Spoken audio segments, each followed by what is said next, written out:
ni iki kintu cyatera Imana kutabona no kutamenya ibyo ukora? Nyemerera ubitega amatwi. Ikintu cya mbere gishobora gutuma ukora ibintu wibwira ngo ukoreye Imana ariko ntibibone, nuko hari ibintu abantu bakora mu izina ry'Imana ariko ari ibyabo. Ibintu rero dukora bitari mu nyungu z'Imana nibyo Imana itajya imenya, itajya inabo.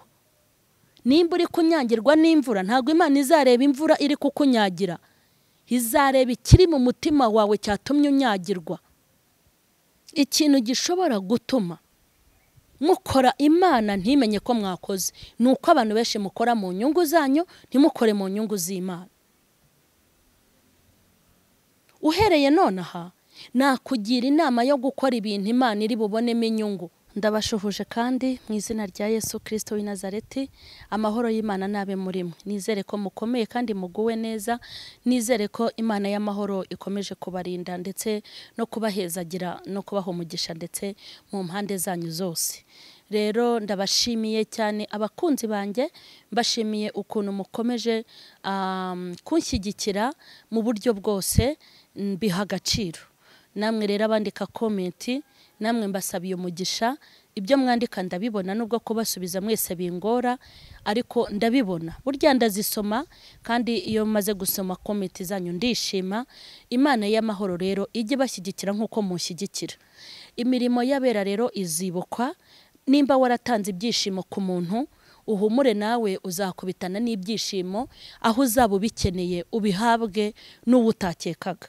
Kandi nuzajya ugwiza umubabaro ku muntu, nago bwo ujye witegura ko hari aho uzakubitanira n'umubabaro utigeze utegura, ndetse ukababazwa n'uwo utigeze utekereza nk'uko nawe wababaje abandi. Ibyo tugomba kubimenya. Nimba hari abantu bazamutse bakazamuka kubera wowe wabigizemo uruhare, ujye witegura ko udashobora kuzaba uwo hasi, uzakomeza kuzamuka ndetse no kugubwa neza. Imana rero ibaha umugisha, turabakunda cyane, mukomeze kugubwa neza no kunogerwa na gahunda zo kuri Mama Charlene Official. Rero turababwira ngo nimukomere, n'abafite ibyago n'amakuba mwihangane, ababuze abanyu bagapfa ndetse n'abandi mufite abarwayi, abantu bagiye bahura n'ibibazo byinshi bitandukanye. Imana y'amahoro ibakomeze kandi bahumurize. Nuhumure ntabwo uzarira iminsi yose, kimwe nuko utazaseka iminsi yose. Imana ijye igushoboza kuba mu bihe ubayemo, ibyo ari byo byose ubashe kubyumva no kubyakira, biba ari byiza cyane. Hanyuma rero dukomeje n'ijambo ry'Imana, iki ni igice cya kabiri. Ubushize narababwiye ngo mujye mukorera Imana hanyuma ibamenye. Twari twarebye amagambo y'Imana, aho Dawidi bamushakiye Abisayi kugira ngo amususurutse mu busaza bwe, ariko tubona ko ibyo yakoze byose Dawidi atigeze abimenya. Narindi rero kubabwira ngo ibyo mukora byose Imana ibimenye kugira ngo muzagororerwe. Aka kanya ndashaka kubabwira ibintu bishobora gutuma, ikintu gishobora gutuma ukora Imana ntibimenye, ntinabibone. Ukirirwa ututubikana ubwiriza ubutumwa ariko ukarangiza itabimenye. Ukirirwa wagiye gusenga ngo ugaterera akanyarira ariko ntibimenye ko wagiyeyo. Ugafata ibihe byo gusenga amasengesho y'iminsi 7 ugasenga, ukanamba, ukazana urwanga, ukananuka, ugatakaza imbaraga z'umubiri cyane ariko ntibimenye ko wayasenze. Ugategura amasengesho y'ukwezi iminsi 30 cyangwa iminsi 40, ugasenga ariko Imana ntimenye ko wasenze. Ugasenga amasengesho y'iminsi 2 uti sinzarya nta n'amacandwe nzamira, ariko Imana ntibimenye yuko wayasenze. Ukavuga uti reka rwose mfate n'urugendo rurerure, mfate inzira mvi Kigali njye Cyangugu njye mu mazi ashyushye. Ukajya mu mazi ashyushye ukayimaramo amasaha ngahe, ariko Imana ntibimenye ko wagize gute, ko wayagiyemo. ukavuga uti reka ntera intambwe njye kuri wa musozi w'i Bugande njye gusengerayo, ukajya gusengerayo watanze amafaranga menshi ndetse watwaye n'impamba ugasenga bikomeye, ariko Imana ntimenye ko wigeze uhakandagira. Ukajya mu masengesho ya korari dufite y'iminsi 3, amasengesho y'iminsi 3 mukayasenga mukayarangiza, Imana ntimenye ko wigeze uyasenga.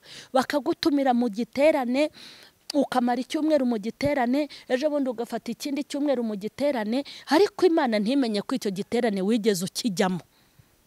Mw'abantu mwe murumva ibi bintu byoroshye?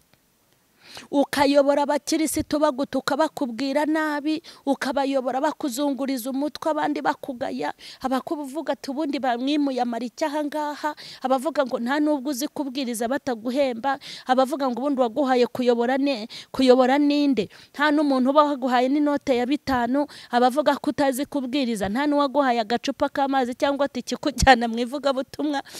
Baba data we, ariko ukavunika ugatagangara, ariko Imana ntigire gute, ntibimenye. Ukaba umuntu rwose witangishije ukubaka urusengero, uri umuyobozi, ukavuga ngo rura rusengero ninjye warwubakishije, abandi ati rura rusengero narwubatse njyenyine, abandi ati rura ruhimbi ninjye warwubatse, abandi ngo natanze mituwere z'abantu z'ibihumbi 500 cyangwa na 700, abandi ati ngewe mpora kwa muganga njyana ibyo kurya, abandi ati ngewe dufite intuza tujya gusura abarwayi, abandi ati ngewe ubwitange bw'amazi ku rusengero ninjye ubutanga, abandi ati ngewe ubwitange bw'inshyushyu ninjye ubutanga, abandi ibintu byinshi bikorwa n'abayobozi n'abayoborwa, bikorwa n'abakirisitu, ariko Imana yahera ndetse hirengeye yakwitegereza ikavuga iti ntago nigeze mbimenya. Ibintu birakomeye. Babantu mwubakira amazu, babantu muha amafaranga yanyu, babana mwishyuriye amashuri, babana mwagiriye gute, bababyeyi bagiye kubyara mukabagurira imyenda, babana mwaguriye ibiki, abana mwaguriye amakayi kugira ngo bajye kwiga, abo mwatangiye amaminerivare, ariko Imana yo mu ijuru yabyitegereza iti sinigeze mbibona. Ni iki kintu gishobora gutuma watanga miliyoni yose uri gufasha abantu, ugatanga miliyoni 5, ukubakira umuntu inzu, ukamugurira imodoka yo kugendamo, ukamumenyera azamutunga, ugakora ibikorwa by'indashyikirwa, ugashyiraho sosiyete runaka igomba gukora iby'Imana, ugakora isuku ku rusengero, ugatekera abashyitsi, ugategura ibiterane, ukavunika, ariko Imana yo mu ijuru ukamara imyaka 30 ikavuga iti sinigeze mbimenya. Ni iki kintu cyatera Imana kutabona no kutamenya ibyo ukora? Nyemerera ubitega amatwi. Kintu cya mbere gishobora gutuma ukora ibintu wibwira ngo ukoreye Imana ariko ntibibone, nuko hari ibintu abantu bakora mu izina ry'Imana ariko ari ibyabo. Abantu bafite ibintu bikorwa byinshi bakora, bakabikora atari ishyaka ryo gukorera Imana, ahubwo ari bo bari kubyikorera, bagafungura isengero ngo ni urusengero rw'Imana, kandi ari boutique church zabo bafunguye kugira ngo babonemo amafaranga. Abantu bagategura ibiterane, bakavuga ngo dufite igiterane cy'ububyutse, kandi ugasanga ni igiterane cyo kwaka amafaranga. Abantu bagategura amateraniro, ariko ukabona ya materaniro harimo inyungu zabo, nta nyungu y'Imana irimo. Rero iyo abantu bashaka gukorera Imana, ugomba gukorera Imana ibintu bibyarira Imana inyungu. Haleluya. Ibintu bibyarira Imana inyungu ni ibiki? Mu murimo w'Imana, inyungu y'Imana, Imana inyungu ibona ya mbere nuko abantu babona ubutumwa bwiza bw'imbuto tweze, bakabona ubutumwa bwiza bw'ijambo twabasomeye, hanyuma abantu bakava kwa Satani bakahindukirira Imana, abantu bakava mu isi abantu bakava mu bibi bakinjira mu byiza, abantu bakava mu mwijima bakaza mu mucyo. Icyo gihe rero iyo ufasha abantu ukabazanira Kirisitu, ukababwira ukuntu Yesu agira neza, ukababwira ukuntu Yesu ari muzima, ukababwira ukuntu Yesu abafitiye ubugingo, abafitiye imibereho, bakabyumva bakamwemera, haleluya, bakaza kureba Yesu, icyo gihe uba ubayeho mu nyungu z'iki? Z'Imana. Kandi ndashaka kubwira abantu ngo Imana ireba ibintu bitandukanye n'ibyo abantu bareba. Abantu baricara bagategura igiterane, bakavuga bati muri iki giterane tuzatumira uyu mwigisha hazi gusaba amafaranga, tuzahakura tugiye gushora nka 1.5 miliyoni muri iki giterane, byange bikunde dushobora kuzinjiza 5 miliyoni.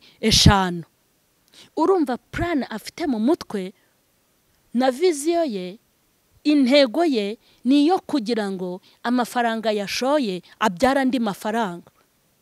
Ntago yigeze avuga ngo niki abantu bakeneye irihe jambo kugira ngo bave mu byaha. Ese ibyaha bibasa abantu ni ibihe? Umwigisha twatumira ninde ngo turebe yuko hakihana n'abantu 5? Iyo mibare ntijemo. Icyo gihe rero ntago uba wakoreye Imana, ni wowe uba wikoreye.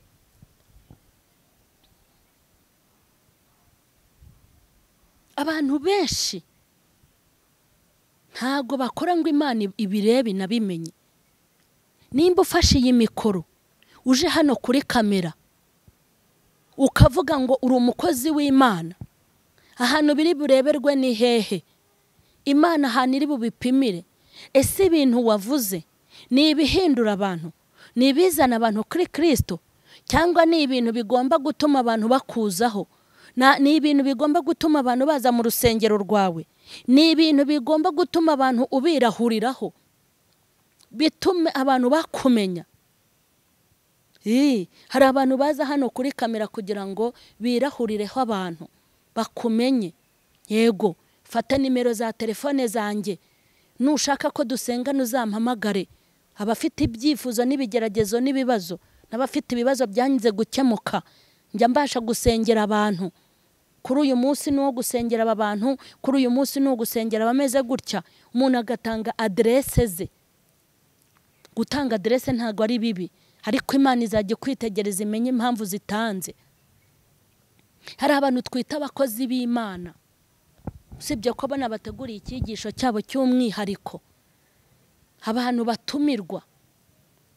Umuntu akajya ahantu kubwiriza kubera ikintu ari buhakure.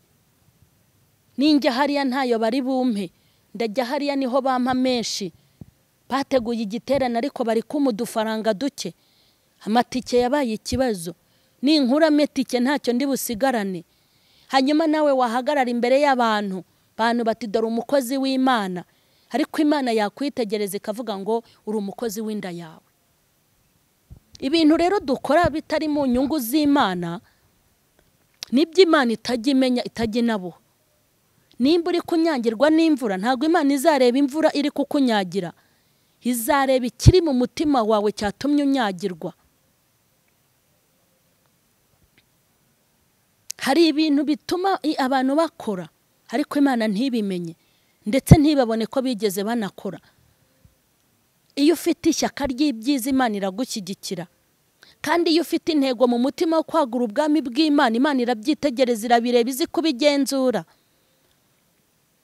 Irabizi, izi bamwishakira ndamu irabazi. Irabaza abateka imitwe, irabaza abantu umuntu ushobora kujya kuririmba mu materaniro 2 ku munsi cyangwa 3. Nimba ari ishyaka ryo kugira ngo umurimo ukorwe hano na hari, Imana irabizi. Ariko nimba ari ukugira ngo ucyure menshi, nabwo Imana irabizi. Ibiterane mwirirwa mutegura ngo muri abakozi b'Imana ngo mwateguye ibiterane, izi impamvu mubitegura irabizi. Ababitegura kugira ngo murushaho kwamamara, byose burya iba yabibonye. N'ababitegura kugira ngo murushaho kubona amafaranga, byose irabireba. Ibiterane bitegurwa bisigaye biteye agahinda. Ugasanga abaririmbyi bateguye ibiterane byo kugira ngo bazacuruze za rubumu zabo. ndetse no muri icyo giterane bakaba badafite n'ishyaka ry'uko hari abantu bazaza mu giterane bakeneye ijambo ry'Imana bakazanihana, ahubwo bakeneye abaterankunga baziyandika bagatanga amafaranga. Ikizakubwira ko ari byo, hari abantu bitanga mu giterane ati kubw'umurimo w'Imana mbateye inkunga, ariko ubu sinyafite mbahaye 100,000 nzayatanga kuri 28. Bagahita bavuga bati nimutangire mufate ikaramu n'urupapuro mwandika aba bantu, mureke mbabwize ukuri, ituziranye se? Yego, nimutangire mufate amakaramu, impapuro ziba ziri aho hafi n'amakaramu, nimwandike witwa runaka, nimero zawe za telefone, atanze 100,000. Undi akaza ati haleluya, kubw'umurimo w'Imana, Imana yangiriye neza, nanjye mbateye inkunga, mbahaye 300,000, ariko nzahembwa kuri 30, nanjye nzahita nyazana, nimwandike vuba, nimwandike. Bakandika bakanuye amaso, nimwandike, babonye agafaranga we, bakabonye. Hanyuma haza n'umwigisha akigisha ijambo ry'Imana muri icyo giterane, agahamagara abantu bihana, abantu bakaza bagapfukama. Reka mbabwire ukuntu muri abanyamitwe mukora ibintu byo mu nyungu zanyu, hari igihe Imana izababwira ngo sinigeze mbibona mwakoze ibiterane. Mu nyumve abategura ibiterane n'ababikora, abantu bakaza bagapfukama bakihanira muri icyo giterane. Sindigera mbona babandika ngo bavuge bati izi ntama z'Imana tuziboneye mu giterane cya korari yacu, ni umugisha tubonye, ni umunyago tubonye, reka twandika bihannye, nitumara kubandika tuzabakurikirane ko bakomeje, tunabagira inama izaba iminyago ya korari runaka yari iri kuvuga ubutumwa bwiza, abantu bakihana. Bakandika bitanze amafaranga, ariko ntibandika bapfukamye uwo munsi bihana ibyaha.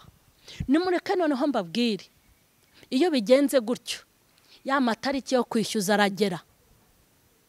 Turaguhamagaye ni ntuza wa korari, twabibutsaga bwa bwitange mwitanze cyagiye mu giterane. Kubera iki se badashakisha abihannye muri icyo gihe ngo bamenye ko bakomeje, bamenye ko bagiye mu rusengero, bamenye ko bazanabatizwa, ngo bishimire izo ntama zibonetse ku bwabo? Kuki mutabakurikirana? Mukurikirana bitanze, mukurikirana bazanye akantu, mukanabakurikirana ndetse cyane mukanabandika, mukabasaba no kugira ngo bazaba baterankunga banyu bahoraho. Ariko bamwe bapfukamye, bwa bugingo bwahembutse, ba bantu batangiye inzira batazi, ntago babona ubayobora, niterera iyo mitamujugunya hariya, ahubwo mukurikirana umushoramari. Ibyo se nta nyungu rero y'Imana irimo. Imana rero iratuzi we, Imana iratuzi n'ibitugenza kuri kamera irabizi. Bakozi b'Imana babahanuza, abakozi b'Imana ngo nge ndi apotere, ngo ngewe ngo ndi bishop, ngewe ngo ndi runaka, ngo ndi evangeliste, ngo nge ndi umuhanuzi. Irabizi ko uhanurira mu nyungu zawe. Abahanuzi se bajya bagira inzozi z'abakene muri bangahe? Inzozi z'abakene mujya muzigira? Amayerekwa y'abakene mujya muyagira? Ni bande? Ninde muhanuzi uzaguhamagara wabwiriwe waburaye akakubwira ngo Imana yakuntumyeho ndagushaka? Uzi ukuntu avuga? Alo, ni runaka, mfite message yawe uzanshake. Afite message yawe sha, ufite message ye hazagushake. Ariko se tuvugishije ukuri, ari boss nuko wamubwira? Nuko umubwira ngo mufitiye message, uri hehe ngo ngusangeyo? Ibyo dukora, impamvu Imana itazamenya abantu mu byo bakoze nuko babikoze mu nyungu zabo. Mututubikane, mwiyuhakuya, babita abakozi b'Imana, muhirimbane, mushye mushyuhe, mugire gute, mukora ibitangaza, muteranye biki, iri, ariko ikintu kizatuma Imana ivuga ngo sinakumenye nuko wakoze mu nyungu zawe. Abantu benshi baba mu nyungu zabo, hanyuma wabareba ukabona bari mu nyungu z'Imana, ariko ari inyungu zabo. Umuntu ajya gusohora alubumu y'indirimbo hakayisohora ari kubara amafaranga agomba kuvamo, ariko abazihanira kuri alubumu ye nta gaciro abahaye. Wenda bazihane cyangwa barorere, cyakeneye n'abazamuzanira amafaranga igihe azaba yasohoye indirimbo ye. Imana iratuzi. Ikintu gishobora gutuma mukora Imana ntimenye ko mwakoze nuko abantu benshi mukora mu nyungu zanyu, ntimukore mu nyungu z'Imana. Uhereye nonaha nakugira inama yo gukora ibintu Imana iri bubonemo inyungu. Ukareba amagambo ugiye kuvuga ku ruhimbi, ukareba amagambo ugiye kuvuga, ukareba ibikorwa ugiye gukora. Ese ko duteguye igiterane, tugomba gutegura igiterane, turategura inyigisho yo mu giterane kugira ngo uzabone korali itegura igiterane cy'ububyutse, uzabone itegura igiterane cy'ivugabutumwa. Iyo korali iba yahuye n'amavuta y'Imana.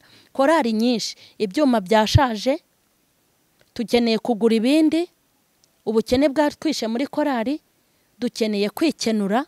Imibare yabo niyo ngiyo, ariko kuvuga ngo bateguye igiterane cy'ububyutse, duteguye igiterane cyo gushima Imana, duteguye igiterane cyo kwegereza abantu Imana, duteguye igiterane cyo kugira ngo dusabe Umwuka Wera, duteguye igiterane cyo kugira ngo abantu bihane ibyaha byabo. Ibyo biterane ntago muzabibona. Ibiterane byo kugira ngo abantu bihane, ibiterane byo kugira ngo abantu bazane ububyutse, bagire ububyutse, ibiterane byo gusaba imbaraga z'Umwuka Wera ubikura he? Ko nibiba biba ari umuhango. Pentekote yagera bagategura amasengesho, yego nuko biba bimeze. Noheli yagera na bonane bagategura amasengesho ya Noheli, ibintu biri aho ngaho.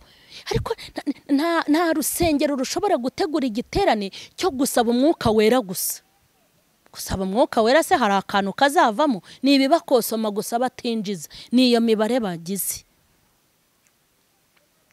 Ko muri abahanzi b'abastare ko mukomeye mufite indirimbo za gospel, niryari wifata ngo ufata amafaranga yawe n'inshuti zawe uvuga uti ndashaka kuvuga ubutumwa mu ndirimbo zanjye, abantu baze binjirira ubuntu, hanyuma bumva ubutumwa bwiza, n'abaciriritse bo hasi bahagere. Urahanika ibiciro, uraca amafaranga se rubanda rugufi ntibakeneye kumva indirimbo zawe, maze mwirirwe muvuga ngo abakozi b'Imana ngo mwakoreye Imana. Muri abanyamibare ariko ntago muyirusha imibare. Hari igihe rwose uzibwira ngo ugiye gupimisha imirimo yawe irangize ihinduka ubushwambagara, igenda itwikwa inyure mu murimo ishye, hanyuma usigare uririra mu myotsi. Ndashaka kubabwira ngo tujye dukora ibintu Imana ibonamo inyungu. Nutegurira n'icyo giterane cy'ayo mafaranga yawe simbikubujije, ariko urebe ko Imana iri butahanemo inyungu. Nuza hano kuri kamera mu magambo uvuga 10,000, 100,000 amagambo n'amanyuguti n'ibihekane urizakoresha hano kuri kamera, ujye ureba ko mu magambo wavuze no mu kiganiro watanze nibura hari ahantu Imana izungukira. Ijambo wasomye turebe ko Imana yunguka. Igiterane mwateguye Imana yunguke. Amasengesho mwashyizeho Imana ikuremo inyungu. Ivuga butumwa ryawe urimo kugenda wuhanya Imana ibonemo inyungu. Mureke dusenge. Narinze kukubwira impamvu yo musenga cyangwa imirimo mukora Imana idashobora kubireba, nuko twakoze ibintu nta nyungu y'Imana irimo. Ndagushimye Mwami Imana yacu, ngushimiye ko ukomeje kubana nanjye muri uyu mwanya mu buryo bwo gukorera no kukwegera. Nunyemerere cyane ukomeze kumpundagazaho imbaraga zawe z'Umwuka Wera. Shyigikira ubutumwa wamaye, nubuherekeze ndetse marayika ukomeye abugeze ku bantu bose bwagenewe. Reka abantu bahinduke banahindukire, bakubera abantu b'umumaro nabo bigirira umumaro, kugira ngo imvune n'iminaniro byose uzabibahembere. Ndagushimye ko ubyumvise kandi ubikoze mu izina rya Yesu, amen. Mana rero nibahe umugisha kubwo gukurikirana izi mpuguro. Iki kiganiro ni ibice 2, icya mbere mwaracyumvise, iki ni icya kabiri. Mana iguhe umugisha, iguhe gukora ibintu uzahemberwa. Mana ibahe umugisha.